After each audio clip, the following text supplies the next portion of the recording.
Hello and welcome back to the channel. Today is going to be kind of like a double barrel shotgun message where it's going to be a book review and a Bible lesson at the same time of how the crucifixion was not on Friday. So what you see before you here is a genuine, I believe it was originally printed in 1979 edition of The Crucifixion Was Not on Friday.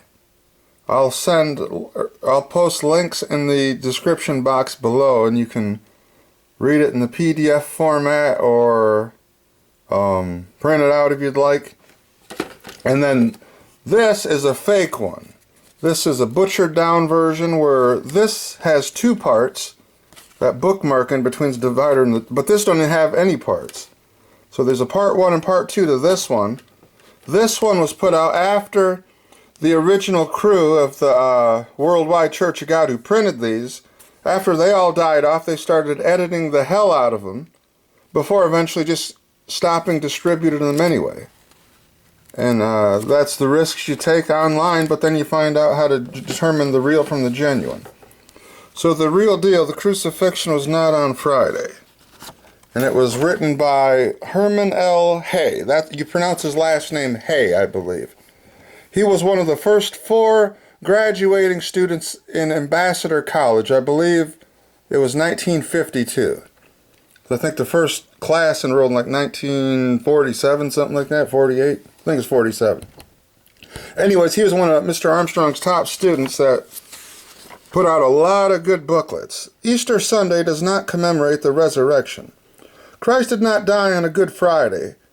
Read here the astounding, irrefutable proof that the true date of the crucifixion and resurrection can be known. So it's a rather lengthy booklet. It's very challenging. Like I read the first part of it right before I decided I'm going to make a video on this. And what really stood out to me is he gives these 7 proofs at the end.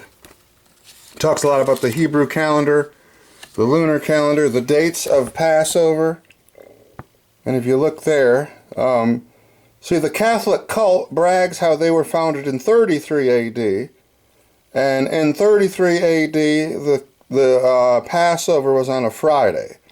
So that's why they claim that's when the church was founded. No, that's when the Babylonian mystery cult, headquartered in Samaria, took on the cloak of Christianity. That's covered in Acts chapter 8 with Simon Magus. Well, the actual church was founded in 31 AD. It was on a Wednesday that year, April 25th. And it was 2 years later that Satan's counterfeit came on. So proof 1 was the calendar. But what I really like is this, it proves, because Bible prophecy goes by God's calendar. That's the lunar calendar. So it gives the lunar calendar here, or called the sacred calendar. And keep in mind this is 30 AD. And then the Roman calendar equivalent of the same day. And then over here in the year Christ was crucified, 31 AD, see the crucifixion was on a Wednesday. And it was Passover. Then you had the first day of unleavened bread, the second day of unleavened bread, and then sunset, the third day of unleavened bread, or the weekly Sabbath, is when Jesus is resurrected from the dead. Roman equivalent there, 31 AD. But the part about it proves how Jesus was born in 4 BC, and that would put the beginning of his ministry. Here we go. This is my favorite proof here. We'll actually read this part out. Proof 4, temple under construction, 46 years. Here is another clinching fact. Jesus was about 30 years old when he began his ministry in the autumn of AD, or 27 AD. The first Passover in his ministry must have occurred the next spring, AD 28. It was at that time that the Jews told Jesus that the temple of Herod was already 46 years in building, according to John 2:20. Herod began constructing the temple after 3 years' thorough preparation in the very last part of his 18th year, according to Josephus. Since he reckons this 18th year from the spring of BC 37, the 18th year would be from 20 to 19 BC. The temple was begun in the months immediately preceding the Passover, BC 19. The major part of the construction was completed by the autumn of BC 18, in about 1.5 years. 46 full years from 19 BC would bring us to the beginning of AD 28, just before the first Passover in Jesus' ministry. If the ministry of Christ began in any other year than the autumn of AD 27, then the temple would not have been exactly 46 years in building by the time of the Passover in the spring of AD 28. So it really narrows it down. It goes into a lot of proofs. Let's cover the other proof of how there was more than one Sabbath day the week of the crucifixion. That's again a thing a lot of Christians are not really aware of.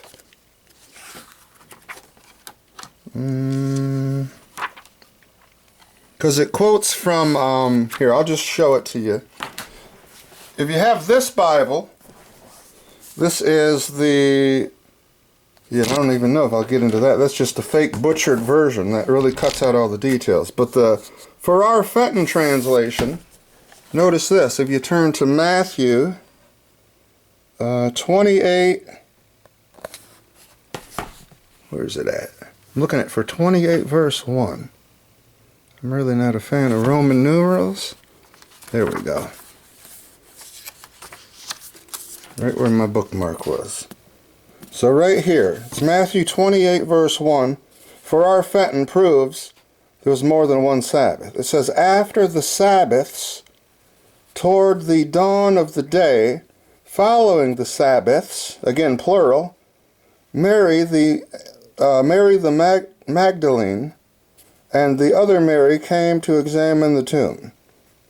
And then verse 2 starts. But it notices Sabbaths is plural there and plural there because, again, there were more than one Sabbath the week of the crucifixion.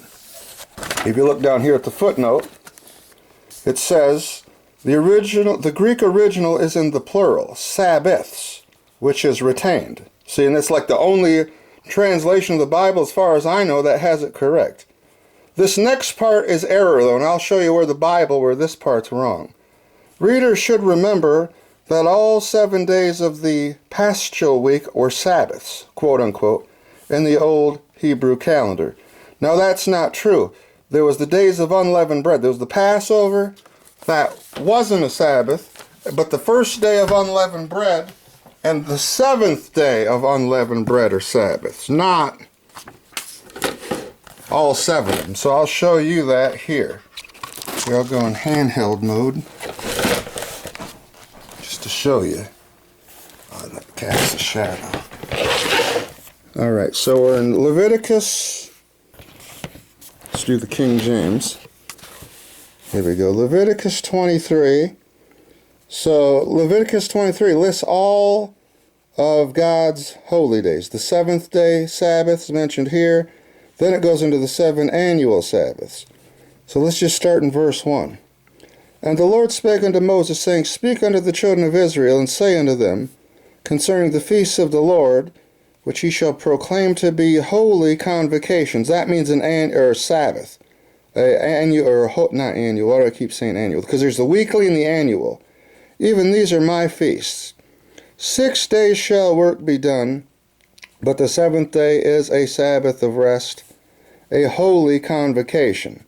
So that phrase, holy convocation, means a Sabbath, whether it's weekly or annual. You shall do no servile work therein.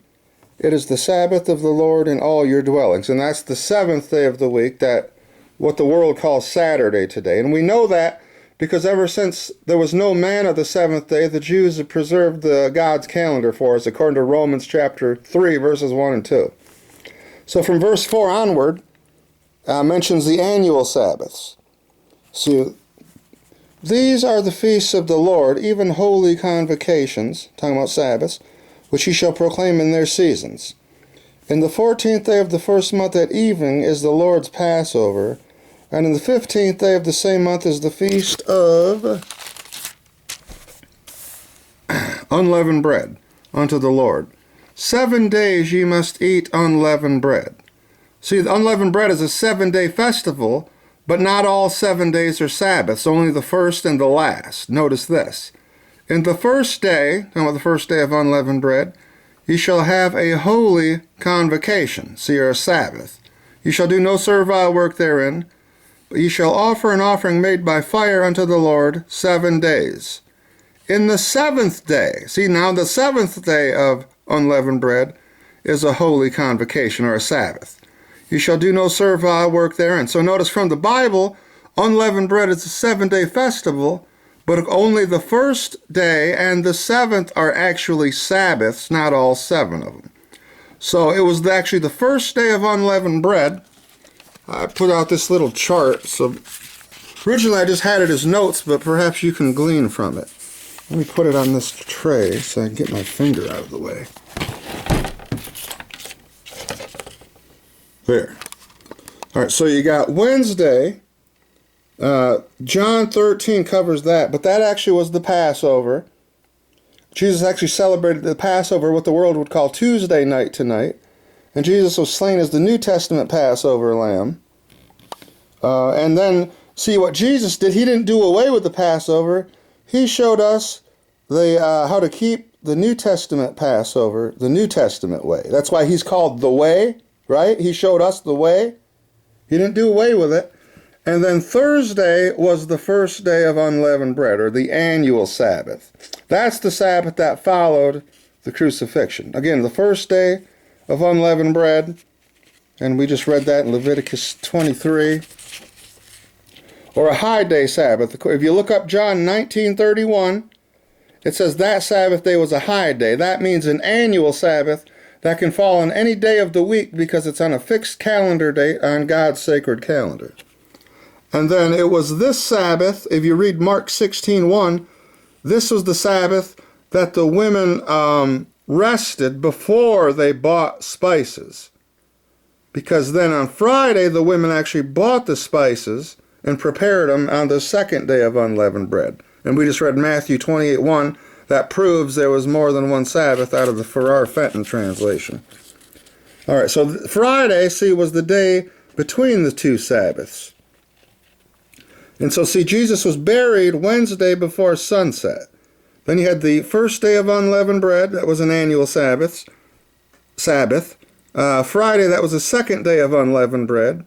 And then Saturday was the weekly Sabbath. See, so Thursday and Saturday of that year were Sabbaths. One the annual, the other the weekly. And then after the Sabbaths had passed, on Sunday, the women brought the spices to the tomb, and yet the tomb was empty. According to John 20, verse 1, it was still dark. The sun hadn't even risen yet when the women got there. So that verse alone disproves a sunrise Sunday morning resurrection. So then the women told the disciples, and the disciples didn't believe the women, according to Luke 24:11. So here, I'll pan out. You can get a screenshot of that. And hopefully it helps you understand better that the crucifixion of Jesus couldn't have been on Friday. Because Jesus said after 3 days he'd rise again. So if Jesus was killed and buried Friday night, after 1 day would be Saturday night. After 2 days would be Sunday night. And after 3 days would be Monday night. Because the resurrection would have to be the same time as the burial was, whether it be morning, midday, or evening, just 3 days later. And this also proves the resurrection, let's say the resurrection was Sunday morning. Well, 1 day prior would be Saturday morning. 2 days prior would be Friday morning. And 3 days prior would be Thursday morning. So unless Jesus was buried Thursday morning, the resurrection could not have been on a Sunday morning. And nor could Jesus be killed on a Friday. So how could he be killed on a Friday and resurrected on a Sunday? See? So I hope this has caused you to think and question these traditions of men. And I encourage you to check this booklet out. Not this piece of crap. Let's get this junk out of here. But this book, The Crucifixion Was Not on Friday, I challenge you to read it. Because remember, if it doesn't challenge you, it won't change you. And we're called to be overcomers and to come out of Babylon.